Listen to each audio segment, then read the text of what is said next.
Love you.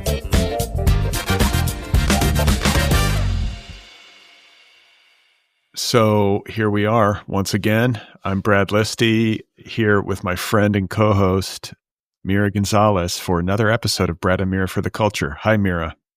Hello, Brad, and welcome to our beloved fans. What's going on with you? Not much, Brad. You know, I'm hanging out. I've been let's see, what have I done this week? Well, I had therapy this week, and which I have every week for my PTSD. And this week, I accidentally named my PTSD Darrell. And I'm doing something called parts work, right? Which is where if you're having something, for example, like PTSD flashbacks or whatnot, like I have been having, you try to think of your internal conflicts as different parts that can interact with one another and have a better or worse working relationship with each other, right? So my therapist says to me, okay, so you're having this feeling, you're having this, intense anxiety feeling and, these flashbacks to taking care of your grandmother and whatnot. Let's give this feeling a name. And instantly I said, Darrell. She's like, let's give this feeling a name, Darrell. In retrospect, I think she was trying to say that I should give it a name like anxiety or like fear or sadness or something. And instead I just said Darrell. It was like an unconscious part of me was just like, it's named Darrell, let's Darrell. And she just went with it. She's very professional, didn't even laugh once, just said, all right, let's talk to Darrell. We can work with this. How does Darrell make you feel, Mira? Yeah, literally. She's like, okay, so, next time you're having this feeling, you say, Darrell, I understand that you're wanting me to see these images. And so let's, focus on maybe nicer images. Like I have to talk to Darrell in my mind. And now it's like, anytime anything happens, anytime I'm feeling a certain kind of way, Tyler's like, there's Darrell again. I mean, it's going to haunt me for the rest of my life. Meanwhile, Mira is like a Los Angelino to her core. She was raised in Venice Beach, California, which means she's never actually met in her entire life a man named Darrell. I truly have never met a person named Darrell in my entire life. I don't know. The name came from like the pits of hell in my soul. Like, it was instant too. I didn't think about it. Right away, it just came out of me. My father-in-law was named Darrell. Maybe that's why I did it. Maybe my anxiety is like the physical manifestation of your father-in-law. Darrell Dean. R.I.P. Darrell Dean. Yeah. That's a good name. Yeah, he was great. That's a classic name. Yeah. I mean, pure salt of the earth, great guy. I mean, he wonder if he had a name for his anxiety too, and I wonder if it was Darrell. He almost certainly did not. He was a repressed Minnesota Scandinavian. They don't talk about their feelings up there. No, they don't talk about their feelings up there. In Minnesota, you do not get to give your PTSD a name. Yeah, my daughter, I don't think she would mind me saying this, but when she was a little kid, she had some anxiety. We took her to like a kid therapist or whatever, and she had to draw like her feelings. They make kids do like, does your therapist make you draw your feelings, Mira? Or no? No, not yet, at least. So my daughter was asked to draw like the feelings that she was having, and she drew a tornado and a wasp. Accurate. And then that means that, ever since then, she's referred to her anxiety as tornado wasp or T-dub for short. T-dub. Wow, that's good. See, maybe having a shorthand for your anxiety is good. Like, now Evan can just be like, T-dub, Dad, and you're like, okay, yeah, right. Anxiety. And I could be like, Darrell, and everyone's like, oh, yeah, right, PTSD. So what I find myself thinking too as I listen to you, Mira, is like, I'm wondering if I've ever come up in your therapy. Have you ever had to work something out with your therapist about me and this show?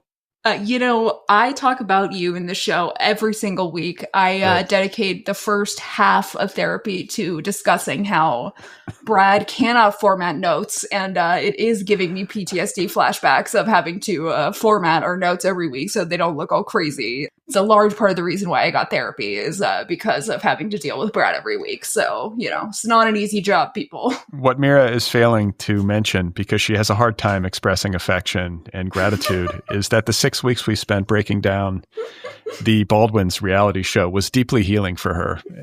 And I think that's true. That experience has been pivotal in her. That's true. I talk about it in therapy a lot as sort of like a transitional moment for my psyche. The moment when I went from being insane to not being insane was during those 6 weeks when we were closely covering the Baldwins. I also feel like a little bit, I don't know if envy is the right word, but I feel a little bit like lost and out of step because I don't have a name for my anxiety. I've never taken the time to name this, nor have I ever gotten therapy. I feel like if you had a name for your anxiety, it would just be Brad. Like, I feel like it would just, like, the name Brad gives you so much anxiety already. That's like, right. just having that name is kind of like a constant anxiety in the back of your head. I feel like your anxiety is just named Brad. People don't realize what a burden it is to carry this name around. To be a Brad. Yeah, like, it's just the universal name for, like, douchebag in every movie and TV show ever made. There's never a character named Brad who's any good at all.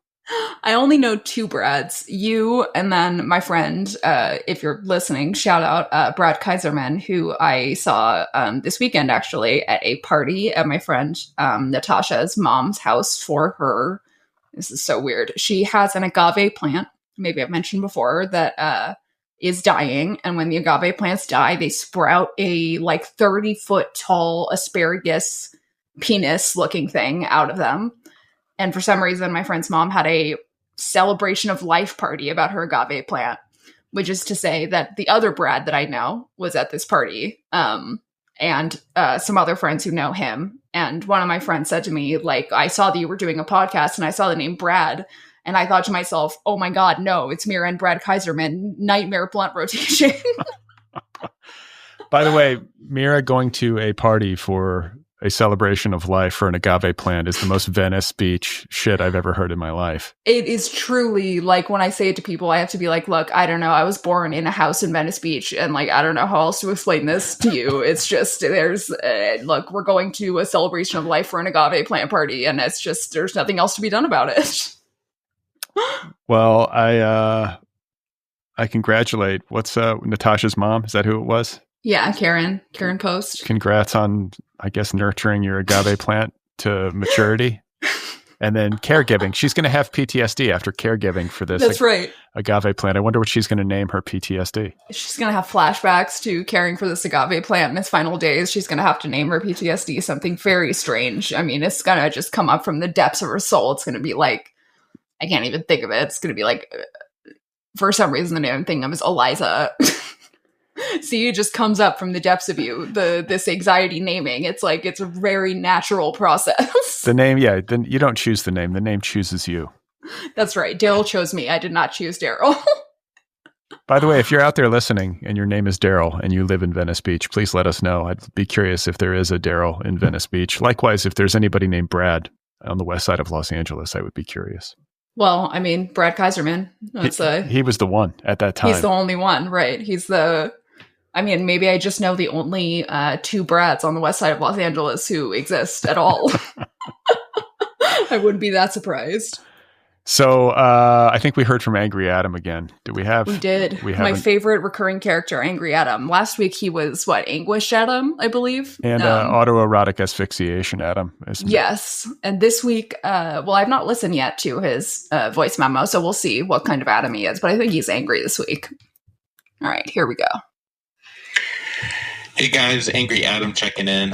I'm not on the high seas, by the way. I didn't get pirated. I was really kind of hoping for like a Captain Phillips type situation where, I get kidnapped by Somali pirates and have this big redemption story on the high seas near Alaska. But my daughter got COVID before we left, so I had to bring her home to LA. So I'm back. Listen to the podcast. Brad, your jealousy of Jeff Bezos knows no bounds. I know that you've wanted to be like an evil overlord for many, many years. And you've been creating this empire online. Your deep dive podcast will enslave thousands and thousands of writers who I'm sure you've promised some kind of payment to that they'll never see if this thing ever takes off, which it totally will, by the way.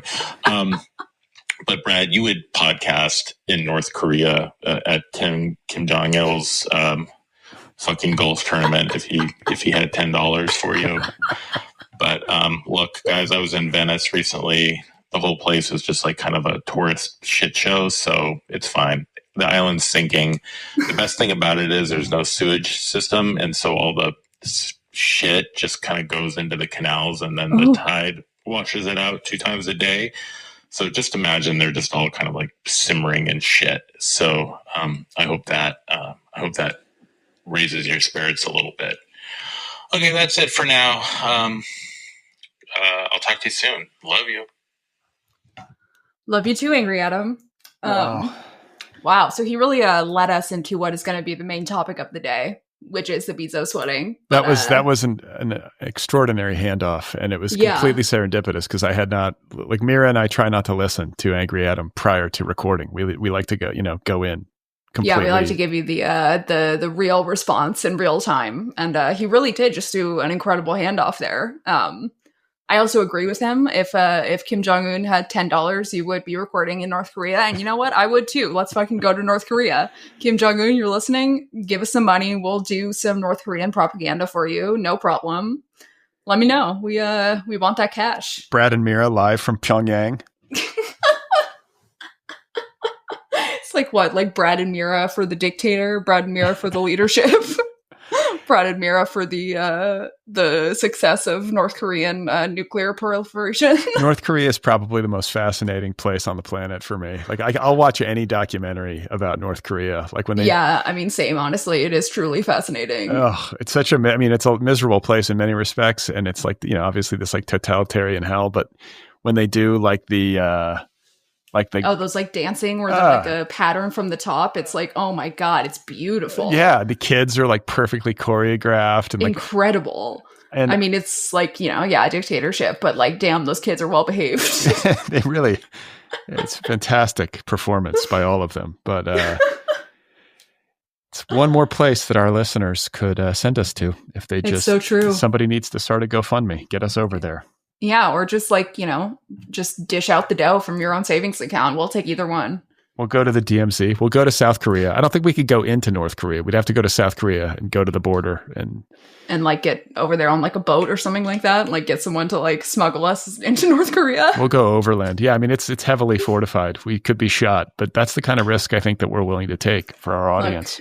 I mean, this is how much we love our Brad and Mira for the culture audiences. We are willing to risk our lives in order to report about American culture live from North Korea. Yeah, North Korea's got to have its own pop culture. Like even a closed society probably has some sort of strange. Oh yeah, I'm sure. Scripted, right? Like some kind of scripted, sanitized popular culture. They probably have like TV shows and stuff, and like musicians. I have to imagine. Well, I mean, probably like heavily censored, but. You've probably got something, right? Maybe we're very popular over there. I mean, how would we know? Well, I mean, look, it's weird because if you know anything about Kim Jong-un, it's like his childhood. I think he's like educated in Switzerland. He's a very well-educated guy. He's got like a Western education, and like it's like sort of a fan of American popular culture and American sports. Like, remember when Dennis Rodman went over there? Right. Dennis Rodman's like gonna like negotiate peace with North Korea. He's like the closest thing that we have to like a peace negotiator with North Korea. Yeah. And it's like because Kim Jong-un like grew up being, I guess, like a Bulls fan or something and like got really into Dennis Rodman and like, thought he was a hero. And he kind of is. Dennis Rodman's cool. Yeah. I mean, he's problematic in some ways, but yeah, I like he's friends with Kim Jong-un. Yeah. He's like going to, I mean, the guy, I think Dennis Rodman just as like some kind of like court jester, like clown figure, like wild man is interesting. I mean, I do feel pretty strongly that like all governments or like local governments or state governments at least should have kind of like a jester person, like somebody who has no real power but gets to be there in the room when everybody is doing stuff and maybe gets to like tweet about it or just like post dumb shit or photos or whatever. Like I feel like George Santos would be a great example of this. Like he shouldn't have any power. He's a really bad person, but I do want him to just be able to post. Like I want him to be able to just be in the room and just posting about like what's going on, like as a court jester type. Isn't he in jail? Didn't he go to prison? Yeah, he's in jail, but he's still posting like non-fucking stop. Like about like Zoran winning, being like, oh, New York is like gonna descend into anti-Semitic hell or whatever the fuck. Like, and I'm like, bitch, like I'm gonna tell the wardens you have a phone in there. Like, what are you doing? He smuggled a phone in his ass into prison. I mean, I have to assume, otherwise I don't know how he's tweeting. He posted a video of himself the other day. I'm like, motherfucker, you shouldn't have an iPhone. You're in prison. Why can't you have a phone in prison? That seems like No. It seems excessive. They should be able to text each other. I mean, like, there's a reason that prisons have like phones in them, right? I mean, maybe like a really low security prison. Honestly, I'm about to say something problematic. If you could have a phone in prison, it doesn't sound so bad. Yeah, you know, you get all your meals taken care of. You like have a place to live for free. You have the internet. Why not? You're working out. You're getting ripped. Yeah, you're working out. You can read a lot. I get a lot of crochet done. Fuck it. I mean, I think it depends. I think there are like low security prisons. It's essentially like living in a dormitory, right? I mean, it's probably like a lot worse than a dormitory in terms of not like conditions. not for these white collar criminals. They have prisons that are like like where Martha Stewart was in prison. It like wasn't that bad. Yeah, no, it seems like it was not that bad. I mean, I think the low security prisons are better, but I have to imagine that no prison is like good. Yeah, I mean, you don't. I know I just said I wanted to be in prison, but I doubt it's actually good. I doubt I actually want that, but. Like, maybe that's Darrell talking. Yeah. I mean, if you had your own room, I just wouldn't want to share space. Like, if I had to have a roommate. Yeah. True. And then what if your roommate's annoying? That would suck really badly. Yeah, or violent. You've got some crazy, like, deranged person. But if you had your own cell and you had internet and TV, no big deal. Like, you could. Yeah. And call your friends and hang out. And, like, we can still podcast. Yeah. Maybe they should have a podcast studio at low security prisons. I feel like if you could have a phone in a low security prison, then we would have a prison podcast by now. I bet you there's some of them out there. I wouldn't doubt it. I gotta go looking for that. Damn, I want to listen to that. Yeah. There's like 2 prisoners shooting the shit. Podcasting can't be stopped. It infiltrates every aspect of human life at this point. It's like microplastics. Yeah, it's like, podcasting is the microplastics of media. So, let's see. Angry Adam gave us a great transition, but I'm not sure how to transition from that one. So, speaking of microplastics. Yeah, speaking of microplastics and the environment being destroyed, there we go. Our main subject for this episode is going to be the Bezos wedding. So we mentioned this briefly last week, or maybe not that briefly. It was being planned, hadn't happened yet. Now it has happened. The Bezos wedding has happened. So just a rundown of events to sort of orient our viewers before we go deep into it.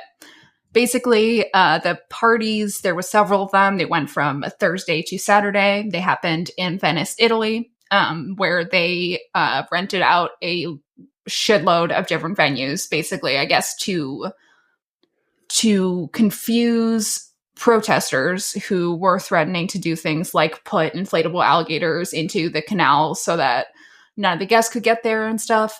They didn't really do much, but the Bezos did have to change their venue from one that was sort of right in the middle of Venice to St. Giorgio's Island, which is a island right off of the coast, I guess, of Venice. And so they tied the knot on Friday at St. Giorgio's Island. And then on Saturday night, they went to somewhere called Harry's Bar. And on Thursday night, before all of that, they had a kind of cocktail hour at a 14th century cathedral called the Madonna dell'Orto. So that's a rundown of events, basically, and we will go into more detail about each specific one. Venice's hottest club is called the Madonna dell'Orto. A 14th we have century both billionaires. We have freakish plastic surgery wife. We have Kardashians in hideous clothes. We have gray carpet. So Madonna dell'Orto for like a cocktail hour, and I'm assuming some food on Thursday as everybody's like arriving. And then Friday they tie the knot. It's interesting that they tied the knot on a Friday Did they get a discount on the venue or something? Very unchic day to get married. Like Saturday is supposed to be the day that you get married. Like that's bizarre. I got married on the Tuesday. Well, did you get a discount on the venue? Yeah. Well, no, Yeah, and see? the thing, you want to know why? Is because it was the 9th, and like 9, I'm very superstitious about numbers, so we got married. Really? I didn't even know that about you. Yeah. Why So, 9? I mean, it's kind of a long story, but my mom was born on September 9th, which is 9/9, and she's one of 9 children. And Whoa. my grandmother was born, her mother was born on June 9th. And I was born on August 1st. 8/1 is 9, and I was born at 9:09 a.m. Wow, you're really Taylor Swifting it with the numbers here. Listen, I'm not usually superstitious, but I just can't ignore this. I feel like I need to honor it is the thing. I always have, like, whenever I have the opportunity. So we got married on the 9th. On June 9th? August 9th. August 9th, I see. So it's coming up. It's coming up. That'll be, 18 years. Wow, 18 years. Yeah. Damn, congratulations. Good for you. I wonder if the Bezos marriage will last anywhere near that long. I kind of think, this is the weirdest thing. I think they actually are in love. I know, isn't that horrible? I actually do think that they just genuinely like each other, which is kind of the worst case scenario for everybody. I think they, he's a profoundly lonely figure, right? And he was going through a divorce or whatever, and he's got like no intimates. I'm sure he was starved for it. And then she's like, Who would possibly want to fuck that guy? I mean, he's hideous. He's disgusting. Like, he's just he looks like an egg. Like, looks like a fucking thumb egg. Like a thumb with an egg on it. It's like so fucking gross. He's got to be on like testosterone or something, right? Because he's really gone through like a radical physical transformation. It can't just be like, oh, he started hitting the gym. Yeah, no, he's definitely getting some gender affirming care in there. He's for sure using some testosterone or getting some surgeries, getting a little Botox here and there. I mean, I think that he was married to Mackenzie Bezos and was just like, oh yeah, whatever, like my like boring ass wife. And then he started fucking Lauren Sanchez and was like, I gotta get ripped, man. Like I gotta get my shit together for my freakish plastic surgery girlfriend. I mean, it's a midlife crisis. Like, quintessential. Like it could not be more of a midlife crisis. All the shit that he's doing. It just seems like he's kind of losing it. I don't know. It just seems like so wildly detached. Like you have to be a little bit out to lunch to do all this. I mean, you have to be a little bit out to lunch, I guess, to do anything that Bezos has done in his horrible little life. But I mean, it's wild that they seemed to have thought that like this would make people like them or like people would be happy for them. Like they would be like, oh, this is like a cool thing. Like, let's make this like be very public. Like it's wild that they thought that would get any kind of good reaction that would make it worth doing. I think they still think that it worked. I think they're so bubbled that they have no idea. Like, that's what I think. I could be wrong, but like...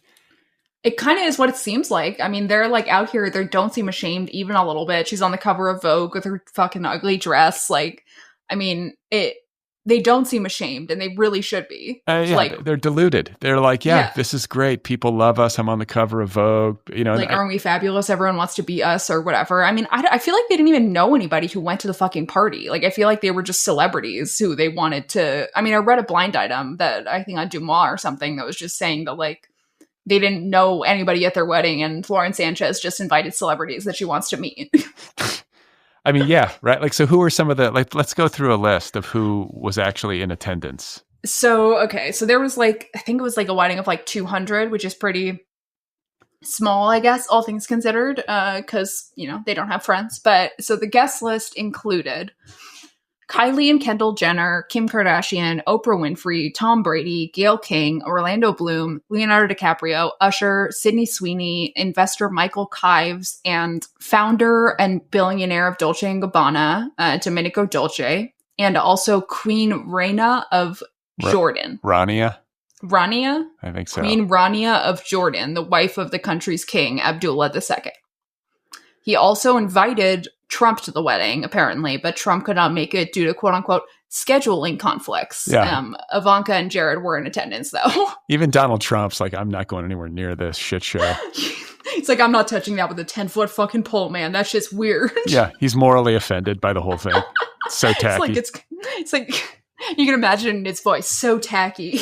Yeah, Donald's like sitting on his gold toilet in the White House, like this is like reading about the Bezos wedding, being like deeply unchic. Yeah, it's so tacky. This is not chic. This looks bad for you guys. Apparently, Steve Bannon and Stephen Miller also declined to attend.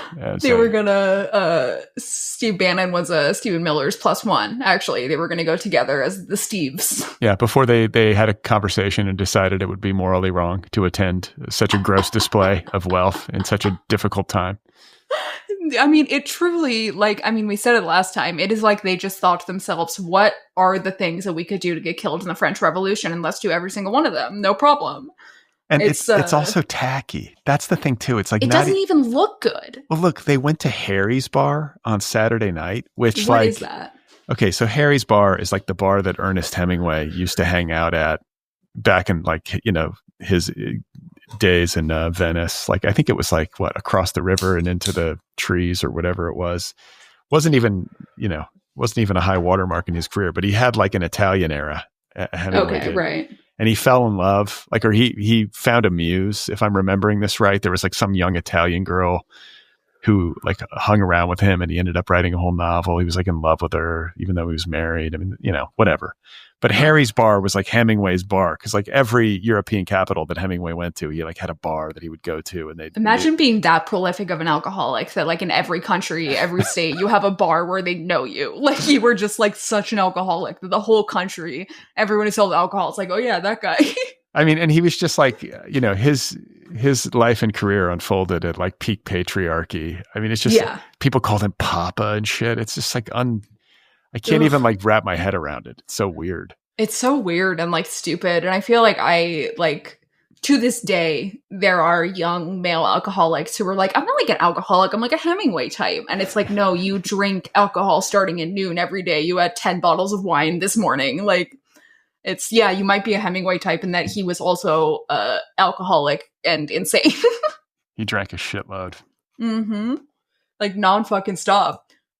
But so they went to this fucking Hemingway bar? Yeah, that's the thing. It's like, it's just such a basic choice. Like of all places. Sounds like a tourist trap. That's what it is. It's a tourist trap and they rented it out. It's like renting out like the Hard Rock Cafe in LA or something. It's right. Like, what are you doing? I mean, they're just tacky. It's like the Countess Luann said in all of her infinite wisdom, money can't buy you class. And that is just a fact. Because this is like, I mean, and I've been to weddings of people who are not that rich and of people who are very rich. And I have never in my life seen one as tacky as this, ever. It's crazy. All the money in the world, and they can't fucking, like, have a tiny hint of class. So, for the performances, last week we said that Lady Gaga and Elton John were asked to perform, but neither of them performed for some reason. Apparently, reportedly, they asked Bezos for $6 million each. And Bezos apparently said no. But do we believe that? Yeah. See, there's a story actually circulating in the news where the headline is literally like Bezos like said no to Lady Gaga's request. Bullshit. And likewise Elton John. And it just reeks of damage control and publicity spin to me. I think 1,000%. I think they said no, or they might have initially said yes and then backed out. I think that they were asked. Okay, so my theory is that they were asked, and then they said, like, we need to think about it. And then Bezos leaked the story about them being asked to perform at the wedding to try to put pressure on them to perform. And then they said no. And now he's trying to do damage control about it. Like, that's my theory. Elton John and Lady Gaga are very close. Like, she's the godmother, I believe, to at least one of his kids. So they probably were talking about it together to make a decision. I'm sure they were had their PR people talking to each other. I don't know. This kind of this makes me happy because I hold Lady Gaga in high regard. I think she's smart. I think she must be able to read the room on this and be like, I cannot do this considering the state of the world. And I cannot imagine, you know how they always say like LA is the worst, like comedians hate to perform in LA. Yeah. And bands, because it's like, this is where the entertainment industry is and everybody's right. It's jaded. so hard to get anybody to laugh or enjoy it. Yeah, the crowds suck. Nobody's appreciative. It's just it's just kind of toxic and weird. imagine being Lady Gaga and you've played to like Wembley Stadium, like people screaming and like dancing and just headline Coachella, like right. And then you go to like Venice to Jeff Bezos's wedding, and there's like 200 A-listers, like all sweaty in their tuxedos, like staring at you. Yeah, not like doing anything besides maybe like recording you with their phone, or not because they had their phones taken away. Like it seems fucking bleak, and it seems like they couldn't really get anybody good to perform, because who they got was not Andrea Bocelli, but his son. Like, there is a 0% chance that was their first choice. Like, all the money in the world could not give them their first choice of entertainment at this fucking wedding, which is so funny. They should have hired your dad's band. They should have hired Black Flag to come out of retirement. Oh yeah, that's a really good combo, and I do think that all the rich people would really appreciate them going up there and being like, 6-pack, got a 6-pack and nothing to do. They're like, what's a 6-pack? There is a story that Black Flag or Jeff Bezos turned down Black Flag's demand of $11 million to perform at his. I mean, $6 million is pocket change for him, right? Like, that's like fucking nothing. Like, he would absolutely pay that. So I think one of the funniest things, if not the funniest thing about last week's episode, is that we kept referring to Jeff Bezos' net worth as $100 billion. Because I think it's like he's worth like $230 billion. If he had listened to that episode, all of the shit we talked about him, I guarantee you the thing that would bother him most is that we underestimated his net worth by half, more than half. 1,000%. He'd be like, look, like, you can say what you want about me, but I am worth $230 billion. I will have you know. I am not a poor. So $6 million. If you have $230 billion. So he's spending $6 million every 5 minutes. So wait a minute. 6, 1, 2, 3, 4, 5, 6. Are you doing this on a piece of paper? Hang on. I'm going to do this math. You're going to do the math by hand, really? Because I'm going to Google what percent. It's 0.0002. If you round up, it's 0.0003% of his net worth. Wow.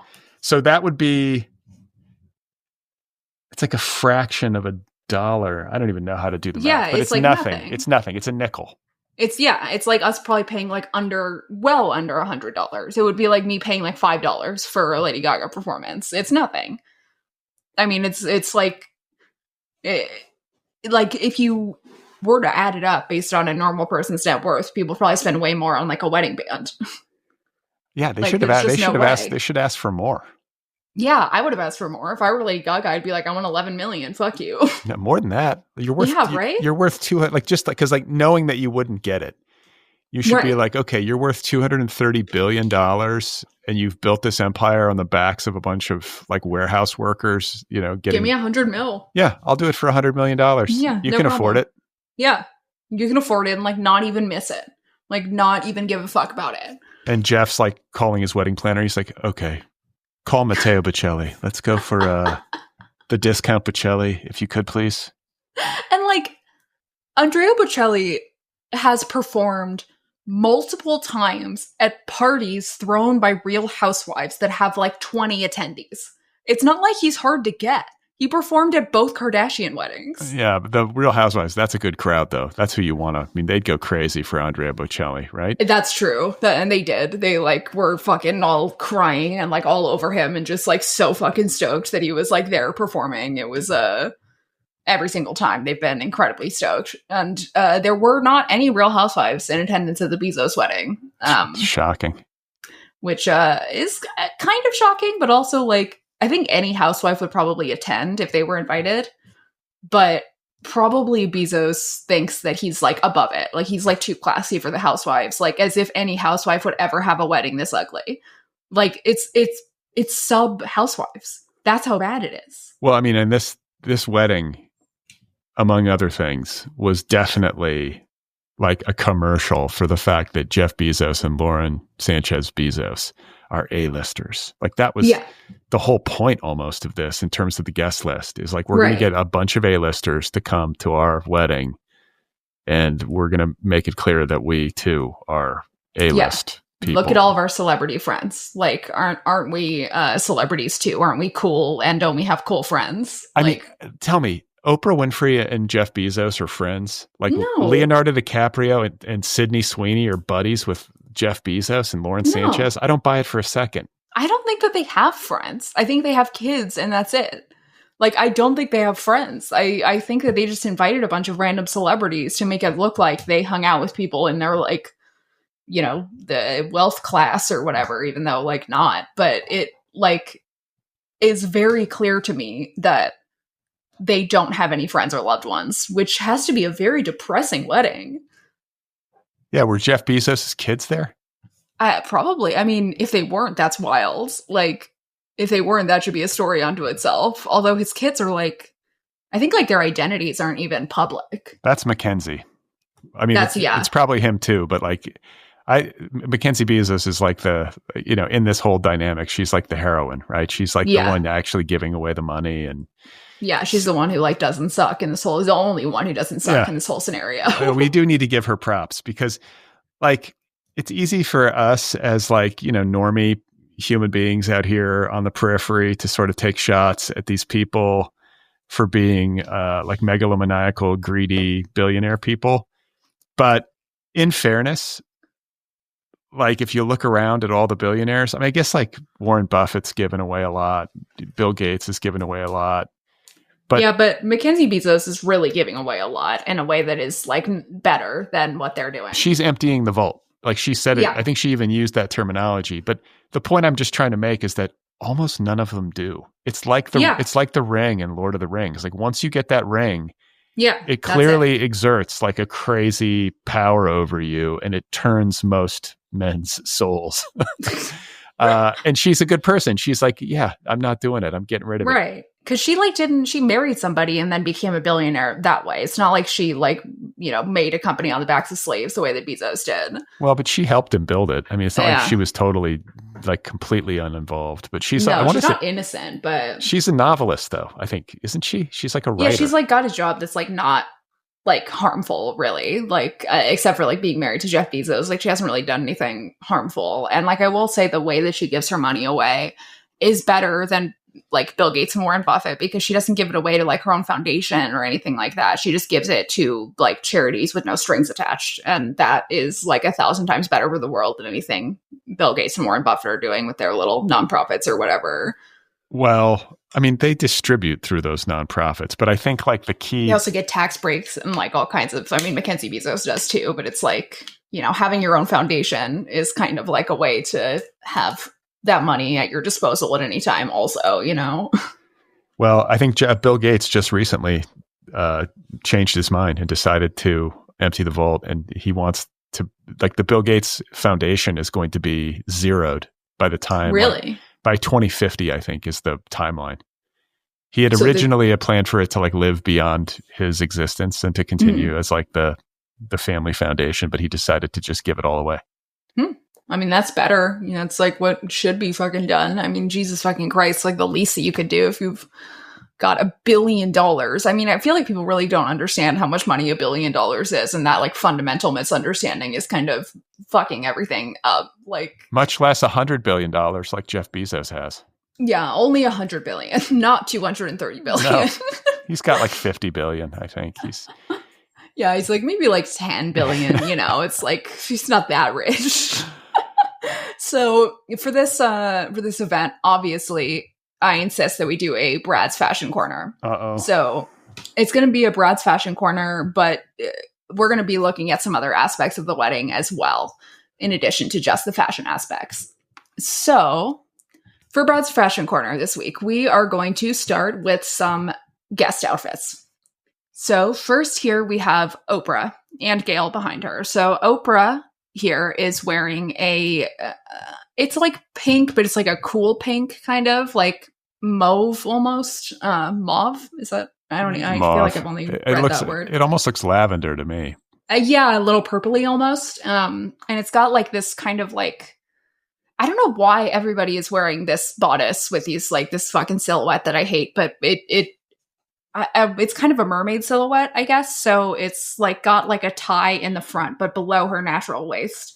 So it's like at her belly button, there's sort of this tie that's like a fountain that like comes out of like fabric. That's like a little like tucked piece of fabric. And then it's got like a pleated mermaid bottom. The whole dress is draped. So it's kind of like wrapped around almost like a like tissue kind of billowing. And then Gail's dress is an orangey red. It's got one sleeve. It's like a one strap dress, and then the other side is strapless. And it also is kind of like a red draping thing. I want to say it's Schiaparelli. Brad, what are your thoughts on this, specifically on the Oprah belly button fold? There's something phallic about this tie, like this piece of fabric coming out of her midriff. It's just sort of hanging there, like you know. And I don't love it and I don't hate it. I'm just kind of meh on the dress. I think I'll say this. I think Oprah's hair looks good. I think she looks great. Like she's definitely aging well. I feel like Oprah's aging great. Like she looks fantastic. She's on Ozempic is what she is. She's lost a lot of weight. Yeah, it's clearly working for her. She looks good. And she looks pretty good. I just, I think like the weather, it's swampy, hot. It's like, what do you wear? Yeah, Venice in the summer, like what? It seems awful. Like it's probably like 90 degrees and 100% humidity. Yeah, that's another choice that I question. Like, why would you get married? And if you're Jeff Bezos, why would you do this in the heat? Like, why wouldn't you go in the spring? I mean, I guess you want to try to get the weather right, but it's giving like we got a discount. Like the whole wedding is. He probably wanted a discount. He's like, he can't stand not getting a good deal. Yeah, absolutely. So this next dress is. If I could, there we go. This next dress is Ivanka Trump, who showed up with her husband, Jared Kushner. This dress is, I want to say Chanel, but I'm not sure. But it's a fully sequined mini dress with a halter top. It's this seems weird to me, but it's got like cherry blossoms on it, like applique cherry blossoms, and the dress is super light pink on the bottom with like a gradient upwards to white. Now, is this not a little bit too white for a wedding?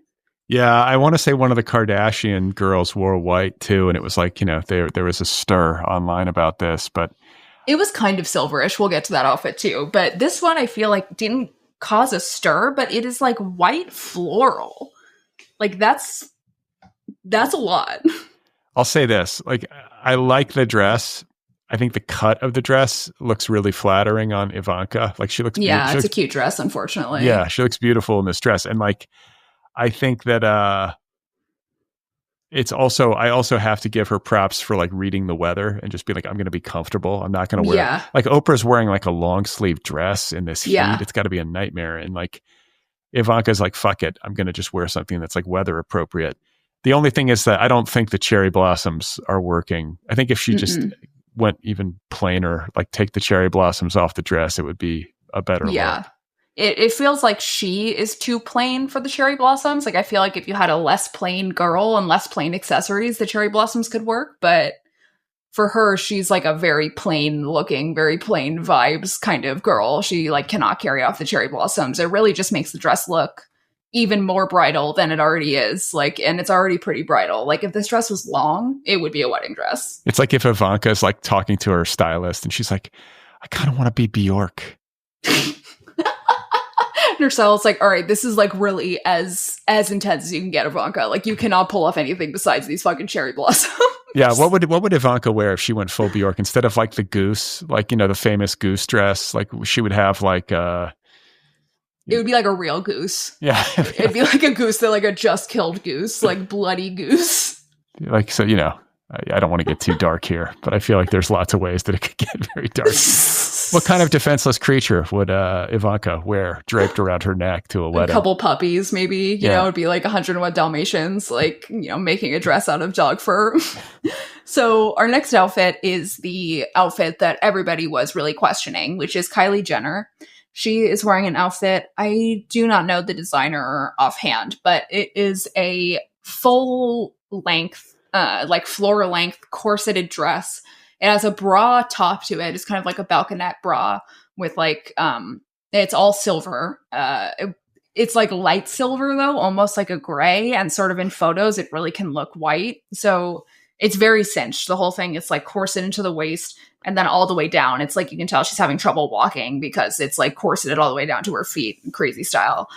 And the dress, if you look at it, actually is 2 pieces. It is like a corset and then it's a bra on top, which is really ugly to me. And it looks, I mean, it's silver, clearly. Like, I can see that it's like a metallic-y silver, but it's like, it's bordering on a little bit too white, I would say. Brad, your thoughts?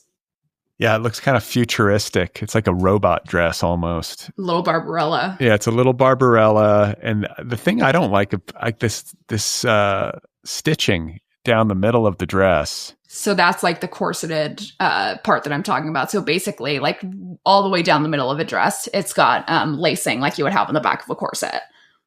Yeah, I don't get that. That just seems like it almost looks like she's trying to have like robot abs or something. I don't care at all. I don't care at all about the fact that it's almost white, or like people need to relax about that. I guess if you wore like a truly like bright white dress to a wedding, it's a faux pas. Right. You're making a statement if you wear a fully white dress, but this dress is silver. It's silver. Leave her alone. It's fully silver. Yeah. I think Ivanka's dress was much more close to being offensive than this one, honestly. Yeah, that's like that's very Trump though. Like if anyone's going to be offensive at a wedding like this, it'll be a Trump. Yeah, like that kind of faux pas, of course, will be made by a Trump, like naturally, or a Kushner, I guess, at this point. But what do we think of this dress fashion-wise? I think it's not right for a wedding. I'll tell you that. Yeah. I think it's like misreading the invitation. I could see this at some sort of like award show. Yeah. You know, red carpet.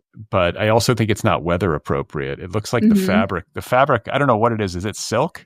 It looks like, I was going to say, it looks like it might be a silk. I mean, it looks like it almost could be like a nylon or something like that, but I think it is silk. It's polyester. It's polyester.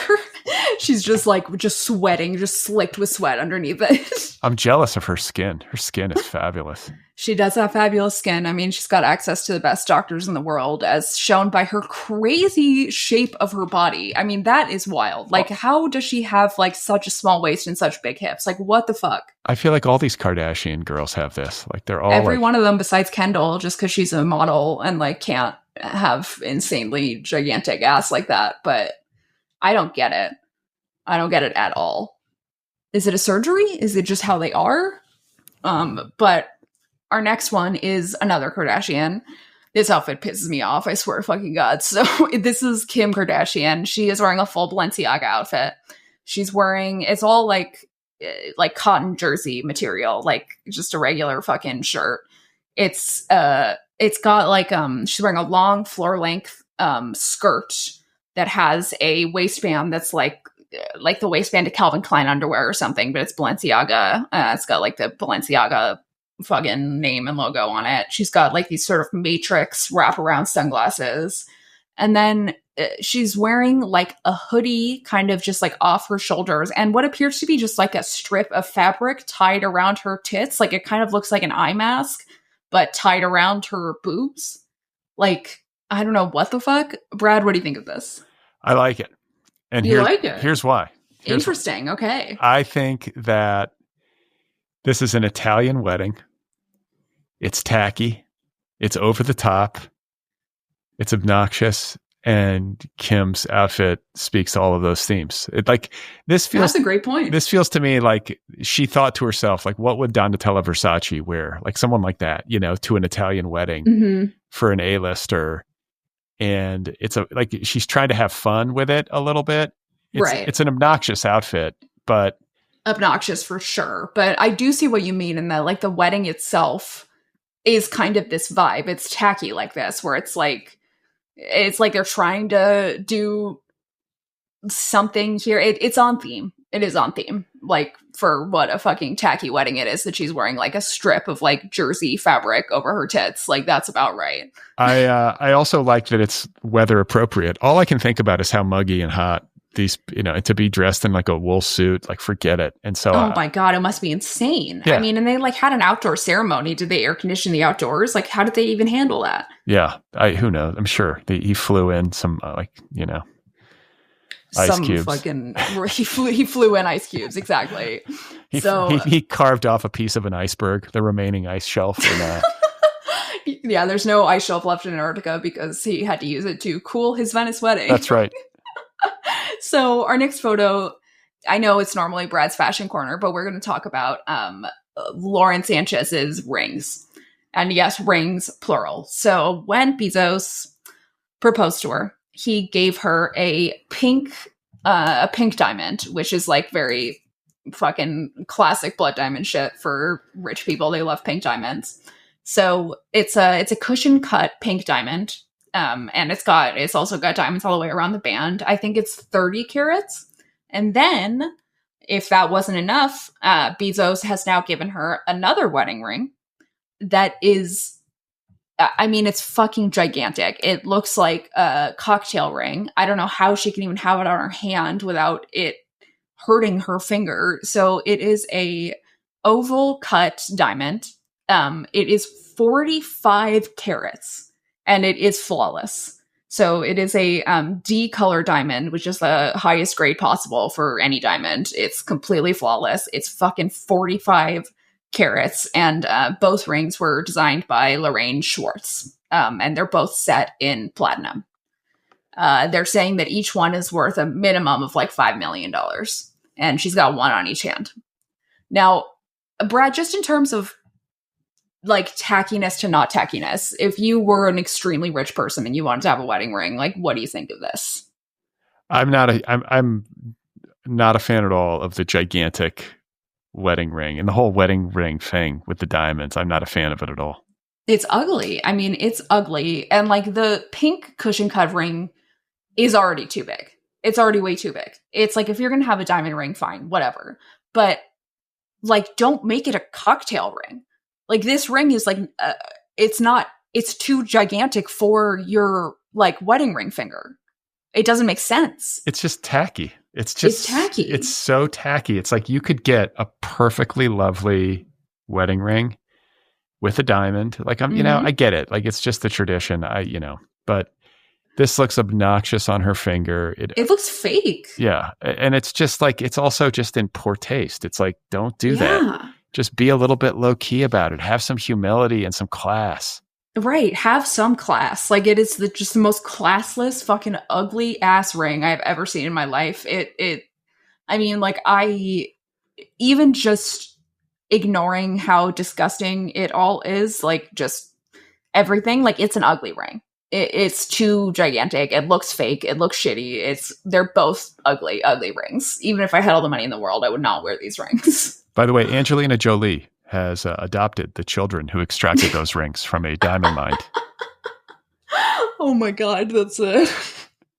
The ones who did not die have now been adopted by Angelina Jolie. That's right. By the way, I got to give a shout out to Angelina Jolie. I feel strongly that she would not be caught dead at this wedding. I think never. She's in a real a million one. years. She's a real one. Yeah, she is absolutely a real one. I really like her.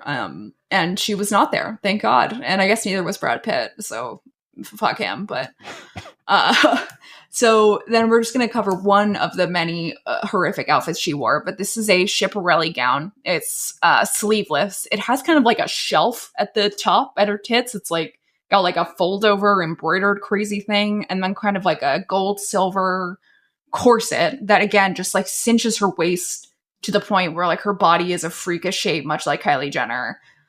Brad, she looks like she can't move. Brad, what are your thoughts? It's terrible. Terrible. The shelf at the top is super problematic. I feel like she's competing with the Kardashians to see. She's looking for the Kardashian waist with this cinching job.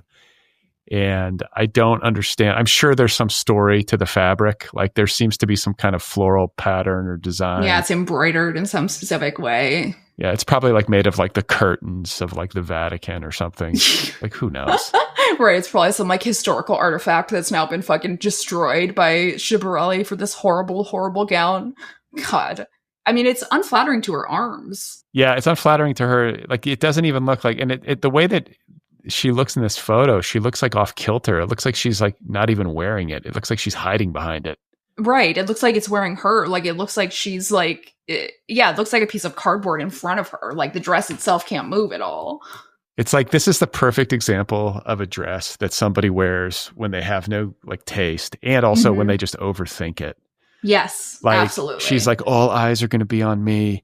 I've got to come up with a statement, and her stylist is like feeding her like, different options, and they decide to go with this because it'll get people talking. So I guess in that sense, mission accomplished, but it does not flatter her. No, it looks terrible. I mean, it's just, I cannot imagine. She just has no taste. It's not even that she has like bad taste. She just has no taste. It's just like nothing. Like, I mean, yeah, she has bad taste also, I guess.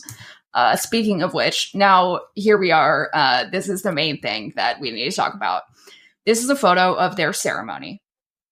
So for the ceremony, she is wearing a Dolce & Gabbana wedding dress that it's got a high neckline with lace sleeves, long sleeves. And then it's got a opaque white bodice with buttons all the way down the front, all the way to the floor, that is tight all the way around. And then goes, when it gets to her knees, it has this crazy flaring out situation that's like it's like a mermaid dress, but like it's kind of like it's giving like flamenco dress or something like that, but not in a good way. And like she's got a veil, or like a fucking, what do you call the thing the brides wear on their head? It's very long. A veil and a tiara. A veil. Is she wearing a tiara? I don't think she's wearing a tiara. I think it's just a veil. And then, okay, the most important part of this whole photo, though, the fucking underneath their feet is a like gray variegated carpet, like an office building carpet, like the carpet that like the Penguin Random House building floor is. It's from Amazon headquarters. He had it flown in. It looks like it was purchased on Amazon Prime like overnight. I mean, what do you think they were thinking here? To have it's an outdoor wedding and they have a gray carpet. I mean, I have no idea. Maybe it's just like it was muddy and they had to put something down over it and they didn't want her to slip, or whatever. They're the richest people in the world. They could put anything. It could be a hardwood floor and that would have been way better. Yeah. I mean, it's insane. I'm speechless about it. I think I spent like an hour at this agave party this weekend talking to everybody about this gray carpet, and everyone's like, I know, the gray carpet, what the fuck? I mean, hideous. And then, so what do we think about the gown? I mean, I think we talked about this last week where it's like this should have been a pantsuit wedding at the courthouse or just something very low key. It's their second marriage. Yeah. You don't usually go big with like a giant train and a veil, and like she's basically having a do-over wedding and she's trying to act like she's 24. And I just feel like when you have 50 something people trying to act like they're 24, it's just tacky. It's like, it's pathetic. What are you doing? So I gotta say, I don't hate the dress. And I think his tux, I mean, men's tux it's pretty hard to fuck it up, He's wearing the wrong vest with it though. I can't see the vest apparently is not. I was just reading a thread on Twitter from a guy who's a menswear expert, and apparently the vest is not supposed to show through the kind of jacket that he's wearing, but it does because he's wearing the wrong kind of vest apparently. Yeah, I mean the cut of the suit though looks fine, and it looks fine. I gotta say, I don't hate, like if this dress were on like a gorgeous like 24-year-old bride or something, I would probably not hate it. I don't think if it was just tight all the way down, I wouldn't mind it. But the mermaid cut thing, I'm not a fan of. Yeah, I don't understand the whole train thing. Like it seems like a nightmare to walk around with that. I guess it's tradition, but yeah, I guess it's tradition. But like the dress is not wanting a train. It's like they added the train. It's like they cut the dress off at the knees and decided to add a train. Does that pull? Can you rip that? You have to be able to rip that away, right? Like that comes off. The train? No. It's Velcroed on there. Yeah, the train is Velcroed on there. That's I mean, it would make sense for how fucking tacky their wedding is. Yeah, I don't know. I mean, it's like and like the sleeves and the whole thing and the heat. I don't get that. Awful. I mean, I would just be like melting out of that in like a 3-piece suit. Like, God help us all. Jesus fucking Christ. So hideous, tacky. I mean, they just look like shit for the whole fucking wedding, even though they've got all the money in the world. Crazy. I want to know what he's done. Like, has he had plastic surgery? It's got to be like Botox and then some sort of like dermabrasion, or like his face. Yeah. His complexion seems to have changed. He's all ruddy now, you know? Yeah, I think he's definitely gotten like a lot of Botox. I think like certainly Lauren Sanchez has introduced him to her dermatologist, injectionist, and like he's getting like, I think some fillers because his skin's kind of like looks very like taut. Like it's been kind of pulled a little bit. I feel like that's probably fillers or maybe even like a very minor facelift, but he definitely looks uncanny. Like he's looking more uncanny every day. Yeah, they're going to enable each other. I mean, she's had so much work done, clearly. She looks like fucking Jigsaw. Like she looks freakish. Yeah, so like when they're 80, what are they going to look like? I mean, fucking Joan Rivers, like worse. I mean, freakish. They're going to look insane. I mean, they already look insane. So, all right, I want to talk a little bit about the guests at this wedding. So as we've discussed, I don't think that they were friends with anybody at this wedding. I don't think that like any of these people were actually like somebody who cares about them. They were all just celebrities. Now, there were people who skipped the wedding or who didn't go and who sort of made a deal about it. One of whom was Eva Longoria. So she was invited, skipped the wedding due to quote unquote work commitments, and then photos of her came out on a beach in Spain wearing a bikini. Clearly not working. Clearly just hanging out on the beach. Again, in Spain. Like, what the fuck is she doing in Spain? Not working, I'll tell you that much. Well, doesn't she do that show, like Searching for, remember that food show that, what's his name did? Searching for Italy. What's that guy's name? He always plays gay people in movies. Steve Tucci? Yeah, Stanley Tucci. Stanley Tucci, not Steve Tucci. So he did Searching for Italy, and then I want to say Eva Longoria did Searching for Mexico, didn't she? Oh, did she? I didn't know that. Maybe now she's searching for Spain. That's what she told him. She was like, oh, actually, I'm searching for Spain. And then and like these photos, like there are not just random paparazzis on the beach in Spain who are just taking pictures of anybody. It's not like Los Angeles. Like she called these paparazzi on herself very clearly to make some kind of statement about how she's not actually working. Yeah, this reeks of damage control. She's like, see, I'm playing paddle tennis on the beach in Spain. I'm not there. Right. Yeah, she's like, see, like I might have been invited, but like I'm not bad. Like I'm saying no to it. I'm not going to the wedding. Honestly, it's like a divider. I've never seen a celebrity wedding with this much like social collateral or like cultural collateral embedded into it. It's becoming, or like moral collateral. Like it's becoming a real thing of like, what side of the line are you on? Right. Which side are you on? Like it's because like these celebrities now who like weren't even invited are out here making statements about how it sucks. Like it's becoming like a real divide. So another, I guess, person who skipped publicly was, interestingly, Kourtney Kardashian. So the rest of the Kardashians all went, including Kris Jenner's boyfriend, Corey Gamble. Like, they were all there. But Kourtney was not there. Kourtney is the oldest of the Kardashian sisters, for those who don't know. She is... I wouldn't say that her politics are better than the other Kardashians, but she's, like, different, kind of. Like... how would I even explain it? Like, she's a little RFK Jr. with it, almost. Like, it's kind of giving, like, there was a video of her recently showing Kim how she has a special kind of, like, tinfoil-looking blanket for her baby to prevent the baby from getting, like, poisoned by, like, Wi-Fi signals. So she's kind of that kind of person. She didn't want to go to Venice because she was worried about the chemtrails, all the private jets.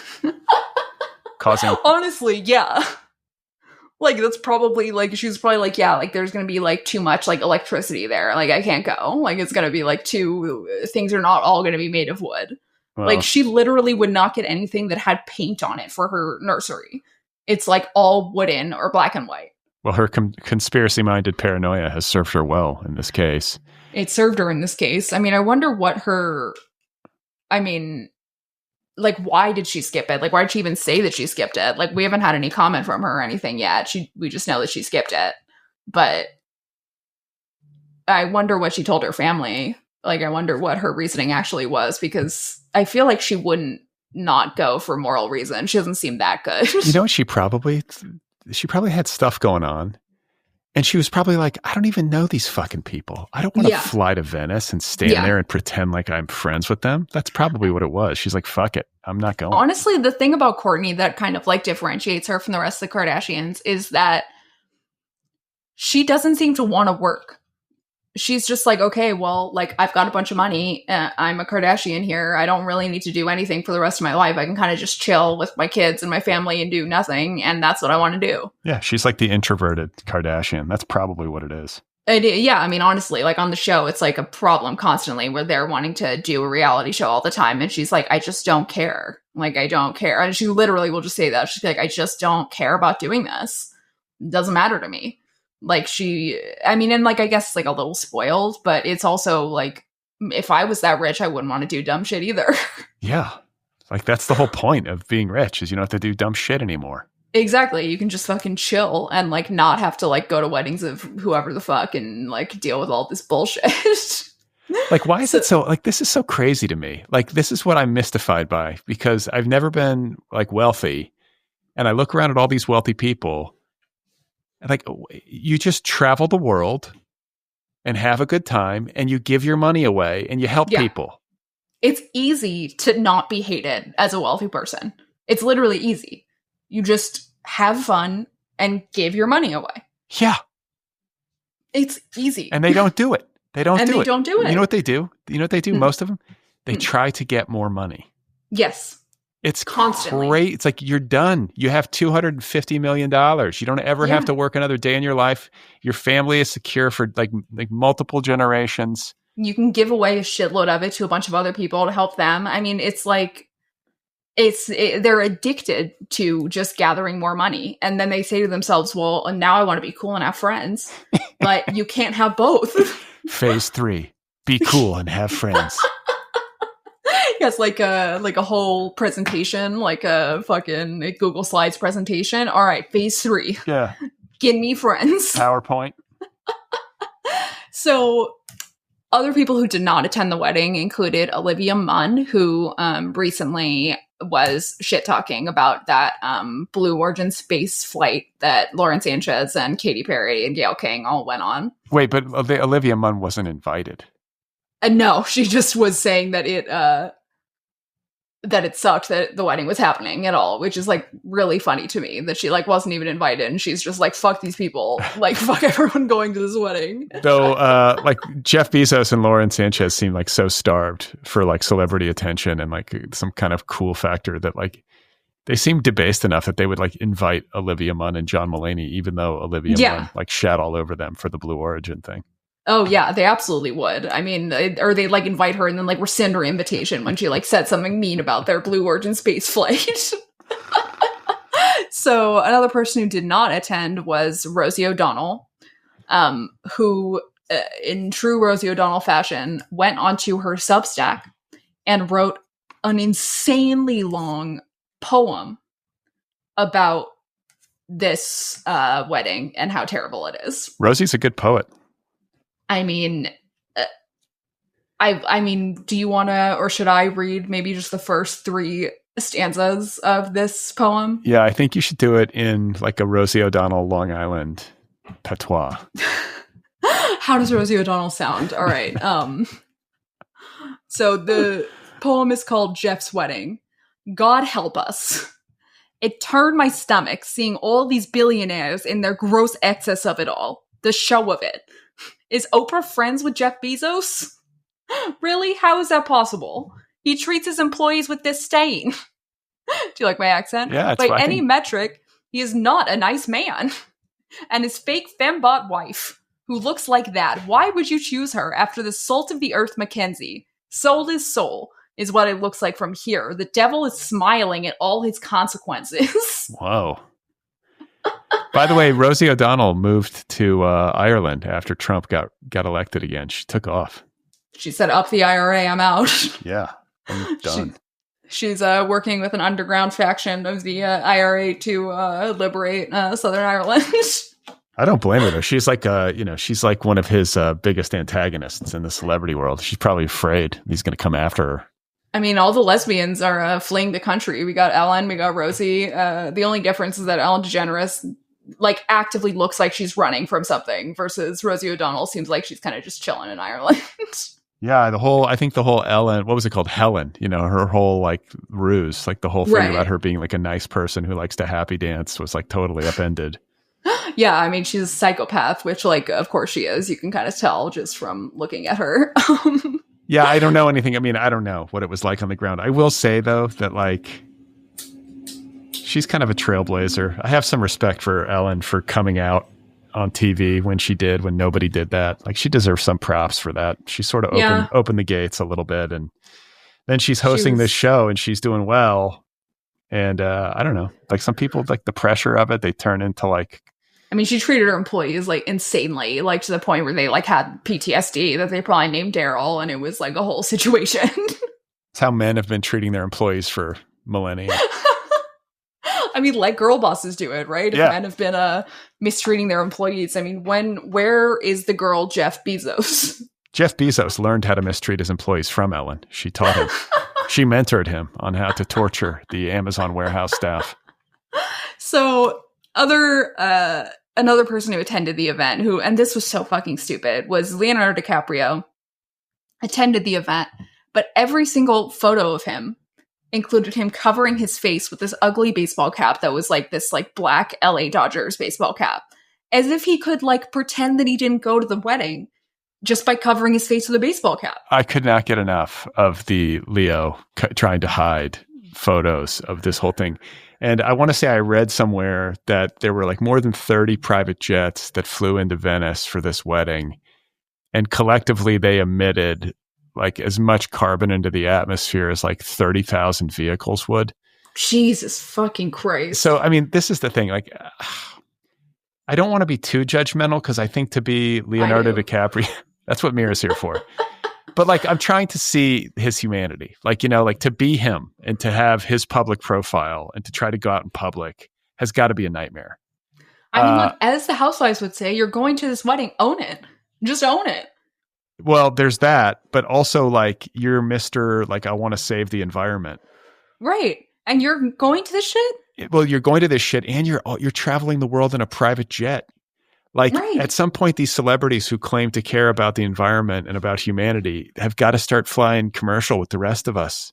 I mean, or like the end they need to stop like supporting like one of the biggest polluters in like the world. I mean, like Amazon is like a huge, massive polluter of the United States and the entire world. Like, and he's out here supporting Jeff Bezos by flying on a private jet to Italy. And then he's like, I'm going to hide my face with a hat because it's like unfair that anybody would get mad at me for this. What Leo should have done if he had any sense, like if his publicist would have advised him properly, he should have sailed into Venice with Greta Thunberg. He could have like sailed into the Venice harbor, like standing on the bow of Greta Thunberg's ship with Greta Thunberg shouting, "I'm the king of the world."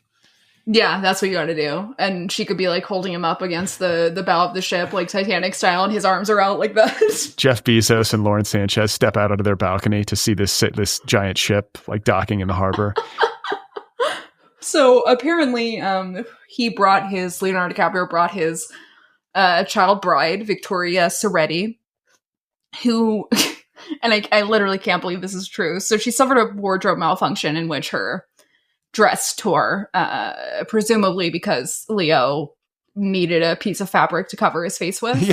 Yeah, he ripped it. He ripped it off her body to wrap around his face to hide from paparazzi. He just could not have anyone seeing his face. It doesn't matter if they know he's there. If they can't see his face, they can't prove it. It's like ostrich rolls, how they like hide in the dirt and then think that nobody can see them. And by the way, I just want to say too, like for every celebrity out there who's listening, who's like, listen, you don't understand what it's like to be famous at an airport. Like I can't go anywhere. Like even in the, wear a disguise, bitch. Wear a fucking COVID mask. Like just wear a mask. Like that's totally normal in an airport. No one will know who you are. Yeah. Wear a mask, wear a hoodie, wear a fucking baseball cap. It's how I dress when I go to the airport. I mean, fuck it. You can just hide your face. It's easy. It's not hard. Yeah. And you can fly first class. You can get you can get the warm cookie and the. Yeah, you can have your TSA pre-check, and all that. Get a little mimosa before you start flying. I mean, first class is fucking nice, man. That's fucking fancy as hell. So, okay, this is really what is just fucking me up so bad. It's so funny. So this girl, Victoria Soretti, age 25 or whatever, is wearing an old dress that Gisele Bündchen wore to the Met Gala in 2003 when she was dating Leonardo DiCaprio. That's because she pulled the dress out of Leo's closet. He's dated so many models that he's got like the most exquisite collection of haute couture in North America. When one model ages out of the dress, he's just like, all right, well, I'll just keep this one for the younger one. He fetishizes it. He keeps he has like a whole room. He's like devoted. Like a serial killer. Yeah. He's got like little tokens. He's got like mannequins that he dresses up. She's 26. I mean, Jesus Christ. I mean, whose idea do you think it was? Do you think it was Victoria's idea, or do you think it was Leo's idea to have her wear his ex-girlfriend's dress? I don't think either of them had any clue. I think it's... You think they didn't know? No. So then it was like her fucking stylist fucked her up. Because somebody knew it was literally the exact same dress. Well, the dress now is probably considered vintage, right? It's like... Yeah. And so somebody probably pulled it off the rack and put it on her, and she's like, oh, I like this. And like then some like internet sleuth finds the photo of Gisele in the dress, and it's like, oh. But, you know... I've spent some time thinking about Leo because he clearly knows better. Like that's the whole message of him pulling his hat over his face is that he was embarrassed to be there. Yeah. And he wanted to show everyone that he was embarrassed. Yeah. And he wanted to show everybody. And it also indicates to me, which is no surprise at all, that like however quote unquote offline these people are, they are totally online with like burner accounts, and they have, he has friends who are texting him like, bro, like this is bad news. Like you're getting killed. Like this is like, you know. Yeah, 1,000% he does. Like absolutely. And publicists, like for sure. Okay. So all of that aside, it's easy to be like, he should have just said no. Like, he should have just been like, I've got commitments. Congratulations. Send a gift, you know, blah, blah, blah. But let's try to see it from his perspective and let's go through his decision-making process. Have you seen the video of him talking with Jeff and Lauren at like some fundraiser? This was like a while back, but they're at some black tie event for like LACMA, or like, I think it's something like that. Like some art, it's like some art world thing. And they're there as like donors and, you know, whatever. And he's literally like, it seems like he's standing on a step. So he looks like he's much taller than they are, which I think he is anyway. But like, he looks like way taller because he's like standing above them. And Lauren Sanchez is like pressed against him with her boobs. And she's looking up at him like, Leo, take me away from this, please. I'll do anything. I would crawl across broken glass for like one night with you. And Jeff Bezos is like standing next to her, like looking up at him. And it's just like, clearly like a social gathering, and they're chatting, and he's probably met them a handful of times, I would guess, at like Hollywood events. And then he gets this invite, and he's like, I don't want to fucking go to this, but what happens if I don't? Like this guy could like fund 100 movies by me, you know, with the swipe of a pen. And he, you know, Amazon's got a production arm. Like, he probably was like weighing that, thinking like this could fuck my career if I don't go, and I don't want to have to see them at things and like maybe he has a movie in the works with Amazon. That's what I'm saying. So it's like, and maybe other celebrities in attendance made a similar calculation. The other thing too is like he just knows them socially and is worried about running into them. Right. And I kind of get it at that level. Not that I would ever run into those kinds of people because I don't move in those circles, but I understand that. Like, oh, I feel like socially obligated to go to this, and I hate it, and I'm going to fucking pull my hat over my head.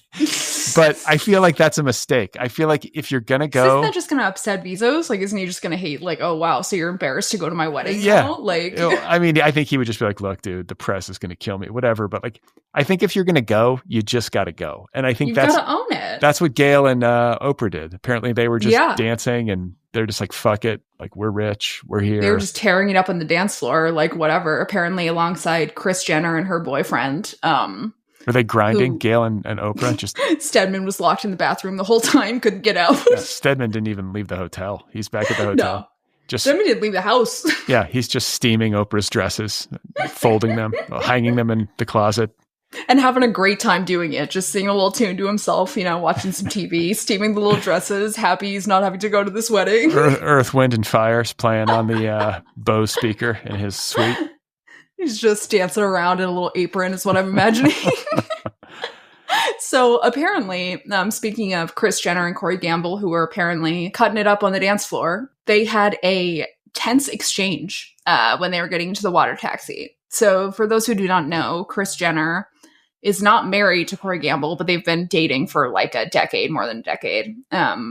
And I guess, so they were like talking when they were going to the water taxi, and there is a lip reader who seemed to be able to tell what they were saying. And they said that Gamble told one of the porters, "We're happy to travel on our own. It's what Kris would like to do."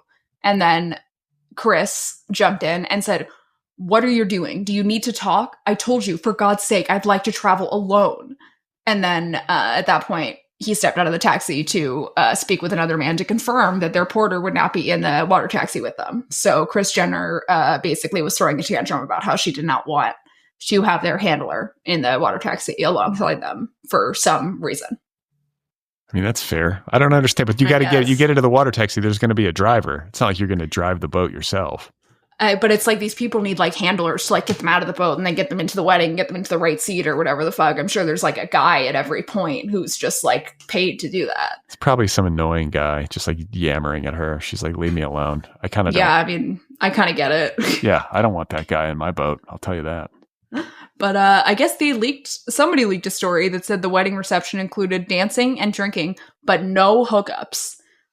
I guess Bezos wanted to know nobody is fucking at this wedding. Nuh-uh. I'm the only one fucking at this wedding. Yeah, my wedding killed the libido of 200 Hollywood A-listers.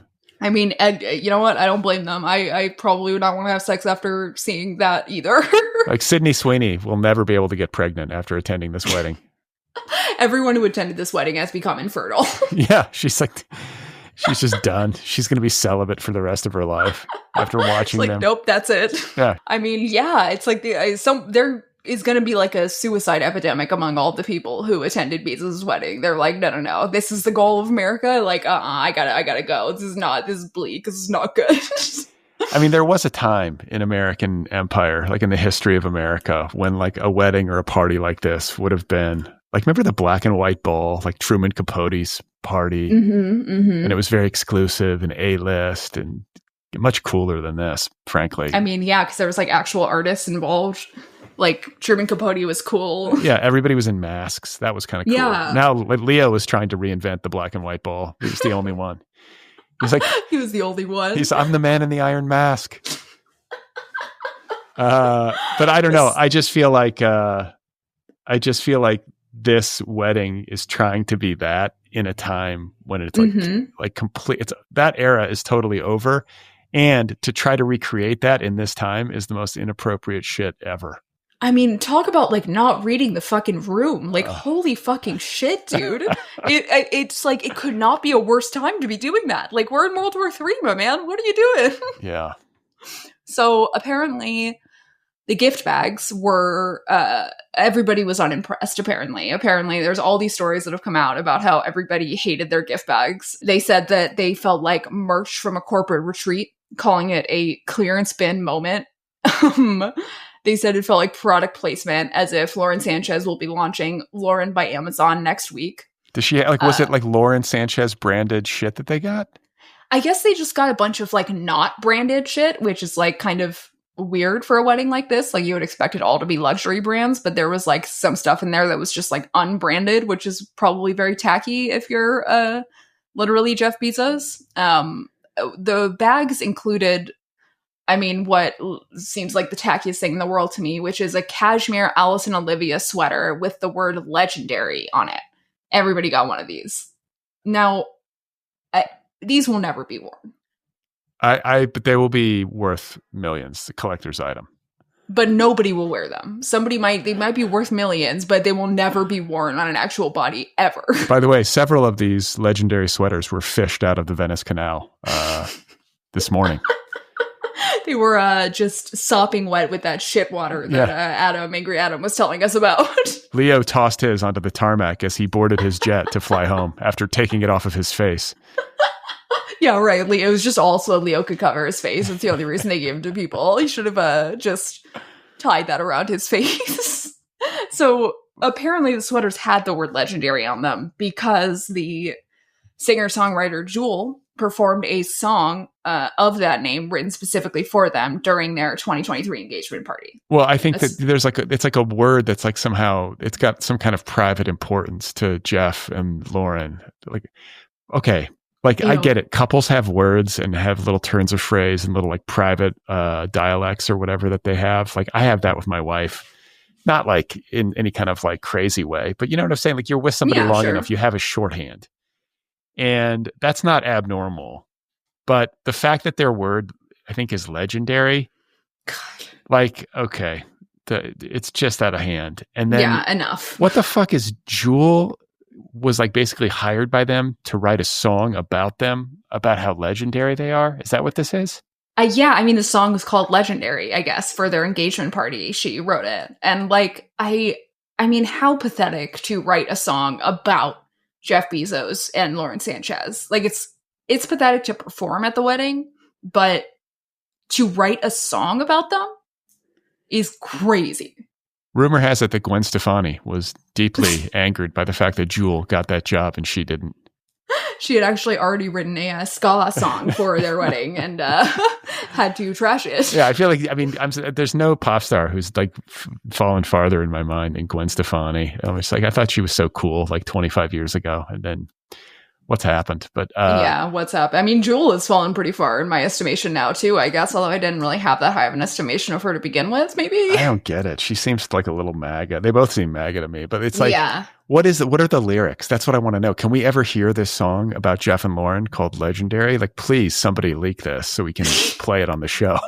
I mean, is she just singing about like how grateful she is that she can get any toiletry in under 24 hours, That's like right. delivered to her front door? You built $1 billion empire on the backs of slaves.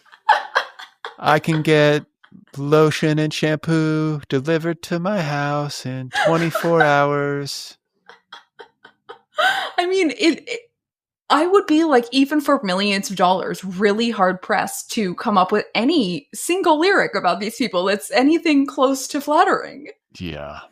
It's psychotic. So, yeah, so apparently the gift bags were terrible. I mean, like, think about what I would expect in a gift bag.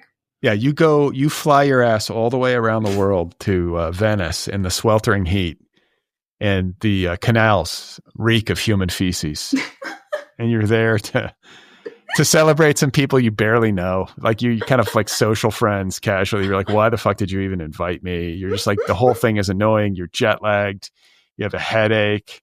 You can't poop. You know, like it's the whole travel thing. Like, right. Of course, you're constipated. Yeah. You're wearing a corset in the heat. Yeah. You're just like, ugh. And then they give you a gift bag.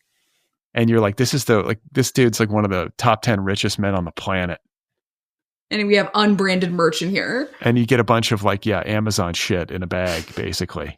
I mean, I would expect like, I don't know, a check for $10 million. Like that would be a great gift bag. Just to start.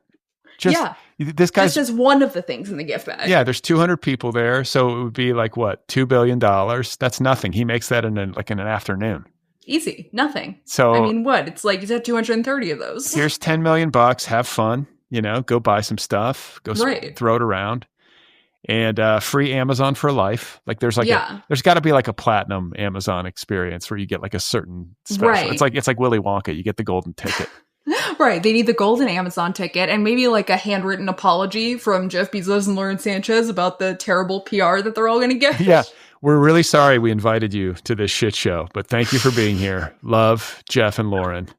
And then like a little gold box full of sedatives, just Xanax, you know, you have like your Klonopin, you have maybe some painkillers, just kind of to keep the vibes down. Yeah, like a straw made of like, what is it, platinum or sterling silver? Right, exactly. So you can snort it, crush it up and snort it. Exactly. You could have like a little gold mirror, a little platinum straw with diamonds on it. You can just snort your sedatives before the wedding, be nice and chill.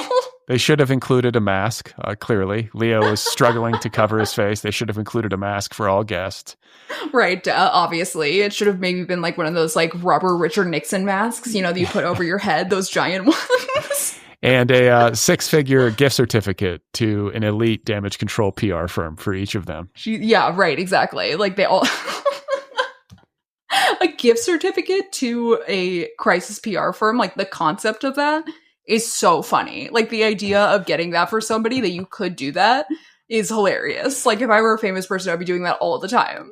And they should also each get a pillow, like a silk or satin pillow embroidered with the sexts that Jeff Bezos and Lauren Sanchez sent to each other when they were having an affair at the beginning of their relationship.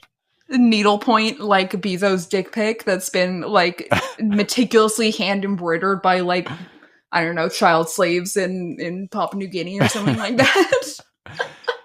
They do exquisite work, Mira. They do exquisite work in Papua New Guinea. And I think we wrote down some of the, because like people forget this, but like I don't have the timeline or all the facts like nailed down in my head, but like they were both married when they got together. I think we've established that much. And they were hooking up while they were still married. Maybe their marriages were both like running on fumes and they just like hastened the end of it or whatever. But they clearly hooked up while they were each still married.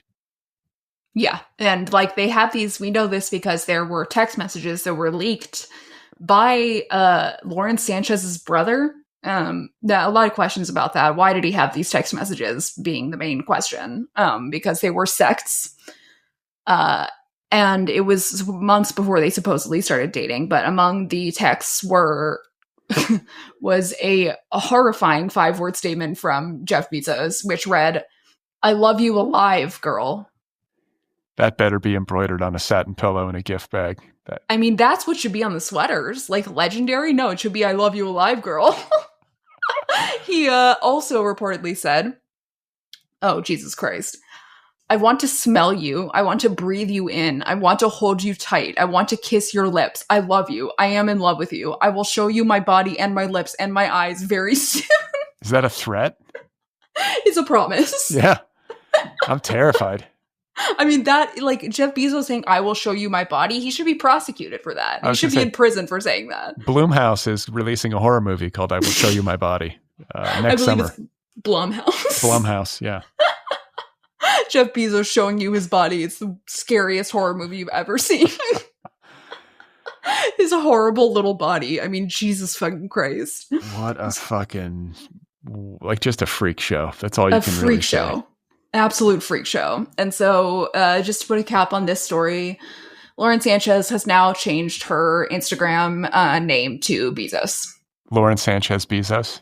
Yep, Lauren Sanchez Bezos. So that is that horrible, horrible event.